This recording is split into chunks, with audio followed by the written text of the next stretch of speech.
और भारत की जो फौज है, सेना है। जम्मू के डोंडा में कैप्टन ब्रिजेश थापा को जब पता लगा कि आतंकी जंगलों में छिपे हुए हैं तो 22 साल का यह फौजी देश के दुश्मनों को खत्म करने के लिए निकल पड़ा। अब सुना आपने नाजरीन, ये होती है जुर्रत, ये होती है बहादुरी, इसको कहते हैं बुलंद हौसला।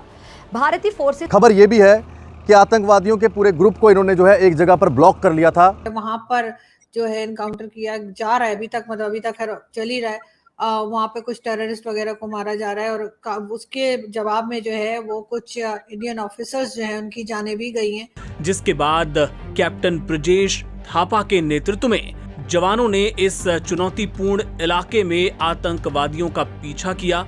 ये सिलीगुड़ी के वो शूरवीर थे जिनकी ये गाथा जन्मों जन्मों तक अमर रहेगी। बहुत हंगामा है भारत में और टीवी चैनल्स पे भी काफी शोज चल रहे हैं।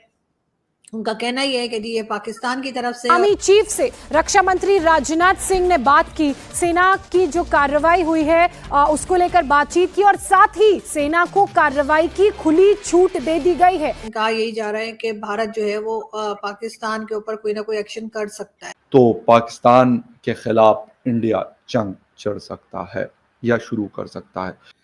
इंडिया के पास एक कैपेबिलिटी है। भारत पाकिस्तान को जो है वो ये जो कुछ हो रहा है कश्मीर में उसके जवाब में अब भारत भी जो है वो एक्शन करेगा तो ये हमारा तो सर सैंडविच बन जाएगा और हमारी तो मतलब बैंड बज जाएगी बकौल मेजर साहब के। तो आपके ख्याल से इसके ऊपर कोई काम करना चाहिए या हम बैंड बजने का इंतजार करें अपना? हेलो फ्रेंड्स, जय हिंद। हिंदुस्तान स्पेशल में आपका स्वागत है दोस्तों। जम्मू संभाग के जिला डोडा मुख्यालय से करीब 30 किलोमीटर दूर जंगल और ऊंचे पहाड़ों से घिरा इलाका देसा में आतंकियों की तलाश में सोमवार को अभियान शुरू हुआ। सेना, पुलिस और सीआरपीएफ के जवान दहशतगर्दों की तलाश में चप्पा चप्पा खंगालते हुए आगे बढ़ रहे थे। इसी दौरान सोमवार 7 बजे के करीब आतंकियों के साथ मुठभेड़ शुरू हुई। इसके बाद अतिरिक्त बल को भी मौके पर बुलाया गया। रात में एक बार फिर आतंकियों के साथ मुठभेड़ हुई। मानसून के सीजन में यह इलाका धुंध से घिरा रहता है। इसी चुनौती के साथ बहादुर सेना के जवान आतंकियों के साथ लोहा लेते रहे। साथ ही आतंकी ऊंची जगह पर छिपे हुए थे और सेना के जवान नीचे से ऊपर की ओर बढ़ते हुए दहशतगर्दों का मुकाबला कर रहे थे। जाबाज सैनिक पूरी बहादुरी के साथ आतंकियों की गोलियों का मुंह तोड़ जवाब देते रहे। इसी बीच सेना के कैप्टन ब्रिजेश थापा, जवान नायक टी राजेश, सिपाही विजेंद्र और अजय सिंह घायल हो गए। उन्हें इलाज के लिए तुरंत अस्पताल ले जाया गया लेकिन उन्हें बचाया नहीं जा सका। वहां पर जो है इनकाउंटर किया जा रहा है, अभी तक मतलब अभी तक चल ही रहा है। वहां पे कुछ टेररिस्ट वगैरह को मारा जा रहा है और उसके जवाब में जो है वो कुछ इंडियन ऑफिसर्स जो है उनकी जानें भी गई हैं। बहुत हंगामा है भारत में और टीवी चैनल्स पे भी काफी शोज चल रहे हैं। उनका कहना ये है कि ये पाकिस्तान की तरफ से और अभी तक पीएम मोदी या उनके किसी ऑफिशियल ने इस बारे में बात नहीं की है, लेकिन कहा यही जा रहा है कि भारत जो है वो पाकिस्तान के ऊपर कोई ना कोई एक्शन कर सकता है। आपके ख्याल से क्या होगा और क्या होना चाहिए? देखिए, 2-3 पैटर्न है इसमें समझने की जरूरत है। पहली बात तो ये है कि जब भी कश्मीर में इस तरह की होती है तो इल्जाम किस पे लगता है? ये तो कोई नई बात नहीं है। यहाँ तो वो कहे ना इस दफा वो श्रीलंका पे लगा दें या कोई वो कहने जी ये क्यूबा ने कराया है या आप ये समझ लें कि जी ये जिम्बाब्वे ने कराया, तो फिर तो ठीक हो गया। एक बात। दूसरा बात है, पाकिस्तान की बड़ी डिक्लेयर्ड पॉलिसी है when it comes to Kashmir. Pakistan सिर्फ और सिर्फ कश्मीर को diplomatic, political and morally support करता है। पॉलिटिकल एंड डिप्लोमेटिक और पूरी दुनिया को पता है जितनी को हमारी डिप्लोमेसी काम करती है वो आपको पता है कोई नहीं काम करती। ठीक है, हमने जब 35A और 370 रिवोक हुआ था तो मुस्लिम दुनिया ने हमारी कितनी को मदद की, जितनी को हमारी डिप्लोमेटिक एंड पॉलिटिकल मदद की उतना को हम सपोर्ट करते हैं। हम कुछ कर नहीं सकते, जारी बात है। अब ये तो एक फैक्टर हो गया। सो मैं समझता हूँ कि ये इसको इन एंगल से पाकिस्तान में इल्जाम लगाना इज नॉट, एंड देन आपने जो कहा सर्जिकल स्ट्राइक करेंगे या कुछ करना चाहते हैं तो देन दैट इज वो करें, उसमें कौन रोक सकता है उनको। देखिए, अगर एक गवर्नमेंट है वो कहते हैं इंडिया के पास एक कैपेबिलिटी है, उनके पास एयरफोर्स है, उनके पास उनकी फौज है, उनकी नेवी है, उनके लोग हैं, वो चाहें कि पाकिस्तान पे हमला करना है, वो तो चाहें, आपको पता है वो अमेरिका पे भी हमला कर सकते हैं, उनके पास मिसाइल है, वो तो चीन पे भी कर सकते हैं, वो तो फ्रांस पे भी कर सकते हैं, वो पाकिस्तान पे भी कर सकते हैं, कैपेबिलिटी है, किसी पे भी कर सकते हैं, तो उनको ये राइट है। अब पाकिस्तान पे डिपेंड करता है, क्या पाकिस्तान जो है वो उसको ऐसे ही जाने देगा, रिस्पॉन्ड करेगा, क्या करेगा।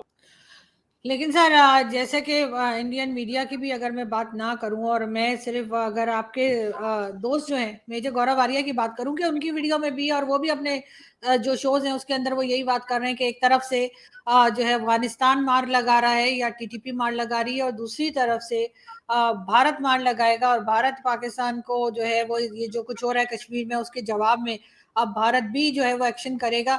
तो ये हमारा तो सर सैंडविच बन जाएगा, और हमारी तो मतलब बैंड बज जाएगी बकौल मेजर साहब के। तो आपके ख्याल से इसके ऊपर कोई काम करना चाहिए, या हम बैंड बजने का इंतजार करें अपना कि उधर से इंडिया भी हमें अटैक कर दे, और इधर से बैंड तो बजी, अफगानिस्तान साइड से तो ऑलरेडी बजी हुई, लेकिन इंडिया कभी भारत के अटैक साथ नहीं भी। करेगा।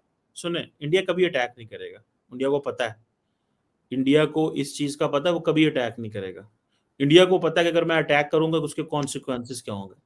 India is a nation state, they are a sovereign independent state, and उनकी एक मिलिट्री है जो उनको पाकिस्तान की मिलिट्री के बारे बताती है कि उस मिलिट्री की क्या कैपेबिलिटी है, वो लड़ सकती है, नहीं लड़ सकती, उसके पास कौन से जहाज हैं, उसके पास कौन सी गन्स हैं, उनके पास कौन से टैंक्स हैं, उनके उनकी उनकी कौम की पोजीशन क्या है, अवाम की इधर खड़ी हुई है, नेशन क्या होती है। when इंडिया एंड पाकिस्तान की जंग होती है तो then what the people think on both sides. Indian अवाम क्या सोचती है, इंडियन मिलिट्री या इंडिया कभी ऐसा काम नहीं करेगा तो उसके कॉन्सिक्वेंसेस है। But on side of Afghanistan, वहां पे आपको देखिए, आपको एक इर्रेगुलर फोर्स, जिसे आप सब क्रिटिकल वॉरफेयर कहते हैं, वो आपको उसका सामना है। The TTP is an enemy. Afghan state आप पे हमला नहीं कर रही, they are harbouring terrorist militants in the shape of TTP, और वो लगी हुई है। सो इंडिया अगर करेगा तो इंडिया को तो सेकंड्स में कॉन्सिक्वेंसेस बर्दाश्त करने पड़ेंगे, सेकंड्स में। मिनट्स तो बहुत दूर होते हैं, या घंटे या कुछ, तो ये बहुत दूर होते हैं। आपको पता है कि जो लीडरशिप होती है ऑन बोथ साइड्स, आपका क्या ख्याल है, जब इंडिया को ये पता चलेगा कि लेट्स से पाकिस्तान की फौज, एयरफोर्स, नेवी कुछ ऐसा अटैक करती है, व्हाटएवर, जो कि ऑब्वियसली नहीं कर रहे, तो इंडिया की सियासतदान या उनकी लीडरशिप क्या करेगी, इमीडिएटली रिस्पॉन्ड करेगी ना। So is the case in Pakistan. आप क्या समझते हैं इंडिया कुछ करेगा? कभी भी नहीं। वो तो सिर्फ परसेप्शन की वॉर लड़ रहे हैं ना। वो देखिए मोदी साहब ने 2019 में क्या किया था, उन्होंने कहा जी 2 गोले मार देने होते, 2 होते, बस ठीक है, जंगिज्म शुरू हो गई, मीडिया ये वो लटरम पटरम, and they were very successful even at that time. आपको पता है मैडम, उस वक्त भी इंडियन बड़ा कामयाब रहा था, बिकॉज इंटरनेशनल कम्युनिटी का silence was a problem. India का जो अटैक है उसका प्रॉब्लम नहीं हुआ था, the attack of the international community is a challenge for Pakistan.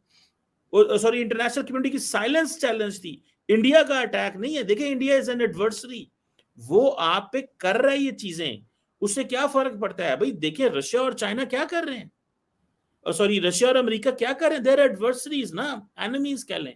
सो वो एक दूसरे के खिलाफ कर रहे हैं, and they know each other.